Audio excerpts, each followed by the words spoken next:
Everyone, আমি তনুর রহমান। এই যে কালকে কুষ্টিয়া থেকে কুমিল্লা আসছি।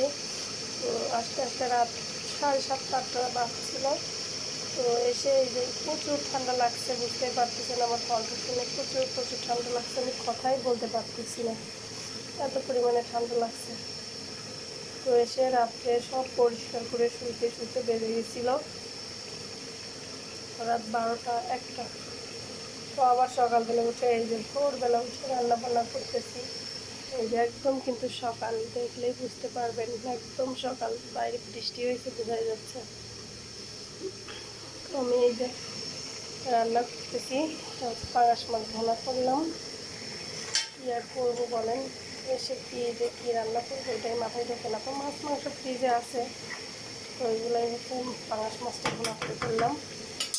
কারণ পাঙাশ মাছটা আমরা সবাই মোটামুটি খুবই পছন্দ করি। আর এইদিকে হচ্ছে শুটকি মাছ দিয়ে, কী শুটকি নাম জানি না, শুটকি মাছ দিয়ে চিচিঙ্গা একটু মাথা মাথা করবো, ঝোল করবো না। এটা রান্না করে ফেললাম। আর বাড়িতে ডাউল রান্না করছি, এক পাতিল ডাউল। আমি নায়গারের আলু কেটে রাখছি, এটা সিদ্ধ করতে হবে। এসে আবার ব্যস্ত জীবন, রান্না বান্না সংসার নিয়ে ব্যস্ত।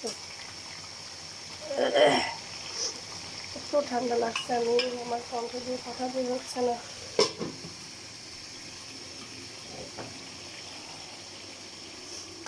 রান্না শেষ। আবার যে এখানে বাড়ি থেকে ওজ নিয়ে আসছি, ভুড়ি বলে, ভুড়ি আবার কাটার জন্য রেখে দিয়েছি। এটা আবার কেটে টুকরো টুকরো করে রাখবো, কারণ ফ্রিজে এত লোড হয়ে গেছে, ফ্রিজে কিছু আটকেছে না, যার কারণে এই যে এখানে আমার হাজব্যান্ডের জন্য ভাত বাড়লাম, ভাত খাবে। আর এই যে এখানে লাঞ্চ টাইপ রেডি করে দিলাম, ভাত, মাছ ভোনা।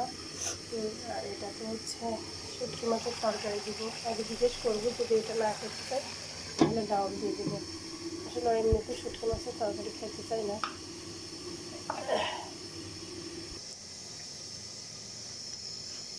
আবার চার পানি দিয়ে দিলাম, চা বানাবো। এইদিকে তরকারিটাও হয়ে গেছে।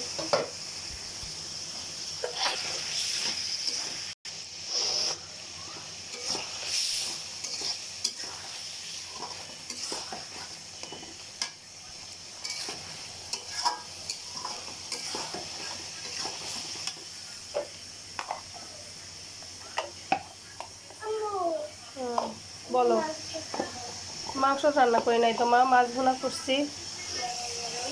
ডাউল মাংস তো নাই শোনা। আচ্ছা, মাংস এই যে মুরগি ধুয়ে ভিজাই রাখছি, মাংস রান্না করে দিচ্ছি, দাঁড়াও।